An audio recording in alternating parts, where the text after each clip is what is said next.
समाज में ये साफ है कि अगर बेटा कुछ नहीं करता है तो शादी कर दो, लेकिन शादी के बाद क्या होता है देखिए। परेशान करके रख दिया इस लड़के ने, समझ में नहीं आता करूं तो क्या करूं। भाभी आप ऐसा क्यों नहीं करती, ब्रिजेश की शादी करवा दीजिए। शादी के बाद ना हर लड़का सुधर जाता है, क्योंकि उसके ऊपर जिम्मेदारी जो आ जाती है। अरे कौन लड़की शादी करना चाहेगी ऐसे बेरोजगार लड़के से। वैसे भी शादी ही हो जाए यही सही है, हमारा सर दर्द तो खत्म हो, फिर तो वही समझे जिसका ये दामाद बनेगा। और कर भी क्या सकते हैं, बेटी का पति है तो पालेगा ही। वैसे बोले तो भाभी मेरी नजर में एक लड़की है, बहुत ही सुंदर और मेहनती। आपका ही तो बात चलाऊं? मुझे तो लगता है कि शादी के लिए मान भी जाएंगे। अरे नेकी और पूछ पूछ, ठीक है बात कर लो एक बार, हो जाए तो हम भी गंगा नहा ले, वरना तो इसकी शक्ल देखने का मन नहीं करता। ऐसे ही बुआ ब्रिजेश की शादी की बात चलाती है और लक्ष्मी के घर वाले मान भी जाते हैं। कुछ ही दिनों बाद लक्ष्मी की शादी हो जाती है ब्रिजेश के साथ। शादी के बाद माँ जी ये मार्केट से कुछ सामान लाना था। अरे ब्रिजेश को दे देना, वो ले आएगा, वैसे भी उसको कुछ काम तो है नहीं, यही कर लेगा, पड़ा ही रहता है फालतू। माँ जी लेकिन इनको पता भी होगा कहीं कुछ गलत चीज ले आए तो। अरे फिक्र मत कर, कुछ गलत नहीं लाएगा। भाभी इस बेरोजगार को ऐसी चीजों का काफी एक्सपीरियंस है, और वैसे भी आप खुद ही सोच लो, नौकरी तो करता नहीं, घर पर बैठकर क्या करेगा, इसीलिए मम्मी इसे ऐसे काम करने को दे देती है। अब जो आदमी नौकरी नहीं करेगा उसको घर के काम ही तो करने पड़ेंगे ना। लक्ष्मी को ये सब सुनकर बुरा लगता है। अगले दिन आपके घर वाले बाहर वाले इनकी बात सुननी आपको अच्छी लगती है क्या? आप कोई नौकरी क्यों नहीं करते? नौकरी तो मैं भी करना चाहता हूँ, लेकिन मैं अपना ही कोई छोटा सा बिजनेस शुरू करना चाहता हूँ, और माँ इसके लिए तैयार नहीं होती, कहती है बहुत पैसा खर्च होगा, क्या पता चले ना चले। आप लोगों ने तो कोशिश करने से पहले ही हार मान ली। अगर आपको अपना ही कोई बिजनेस शुरू करना है तो मैं आपकी मदद करूंगी। क्या सच्ची में?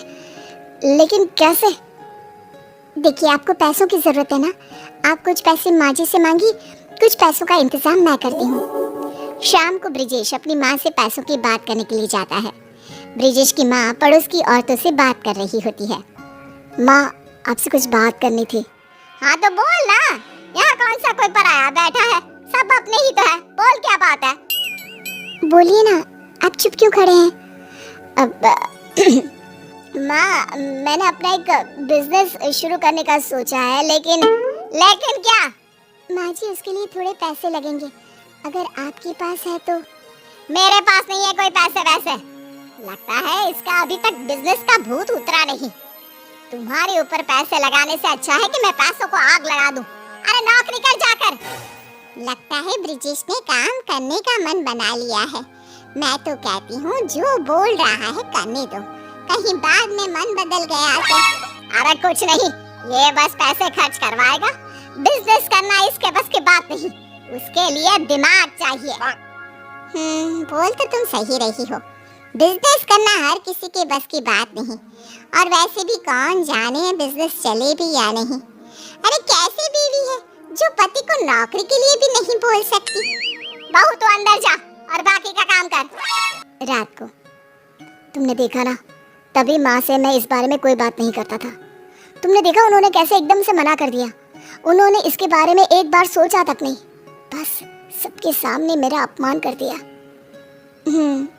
माँ जी को ऐसे बिना सोचे मना नहीं करना चाहिए था, लेकिन उनके मना कर देने से कुछ नहीं होता। तो क्या करेंगे लक्ष्मी? मुझे तो कुछ समझ में नहीं आ रहा, बिना पैसे लगाए हम कोई भी बिजनेस शुरू नहीं कर सकते। ऐसा करते हैं, शादी के वक्त में जो गहने पहन कर आई थी उसको गिरवी रख देते हैं, इससे हमारे पैसों की परेशानी ठीक हो जाएगी। पैसों के लिए तुम्हारे गहने गिरवी रखना, मुझे ये ठीक नहीं लगता। ये गहने तुम्हारे माँ बाप ने कितने प्यार से दिए थे, और फिर माँ भी तो सच्ची कहती है, पता नहीं काम चले ना चले। लो जी, पहले ही सोच लिया कि नहीं चलेगा।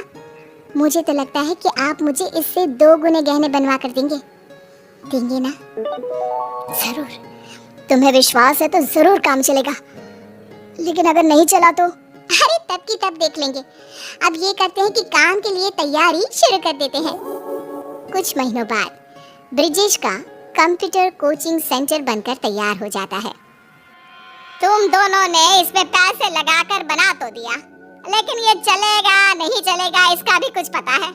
अगर ना चले तो रोना धोना मेरे सामने ना करना।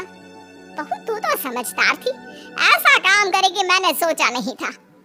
तेरे गहने पर मेरी नजर थी कि मेरी बेटी के काम आएंगे, लेकिन तू। अरे रहने देना माँ, पैसों से सिर्फ सामान आता है। अब भाई तुम अपने स्टूडेंट्स भी भाभी के पैसों से खरीद के लाना। पता नहीं खोटे सिक्के पर कोई भरोसा करेगा भी या नहीं। माँ जी और मेरी प्यारी ननद, जब हम दोनों मिलकर इतना कुछ कर सकते हैं तो मुझे ये भी यकीन है कि हमारा कोचिंग सेंटर भी अच्छे से चलेगा। और नहीं चला तो आप लोगों का तो वैसे भी कुछ नहीं जाएगा। हाँ माँ, मैं इस कोचिंग सेंटर को खूब अच्छे से चलाऊंगा। मैं लक्ष्मी की उम्मीदों पर खरा उतरने की पूरी कोशिश करूंगा। अरे देखते हैं लक्ष्मी सच में तेरी जिंदगी की लक्ष्मी है या सिर्फ नाम की।